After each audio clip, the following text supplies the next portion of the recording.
the bat, the birds, and the beasts. A great conflict was about to come off between the birds and the beasts. When the two armies were collected together, the bat hesitated on which side to join. "Come with us," said the birds that passed his perch.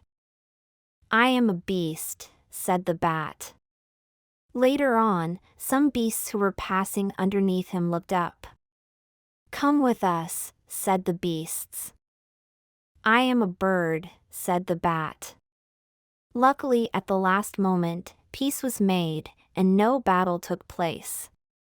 So the bat came to the birds and wanted to join them in their joy, but they all turned against him and he had to fly away.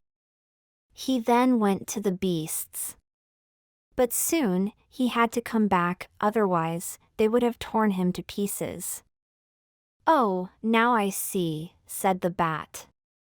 "He that is neither one thing nor the other has no friends."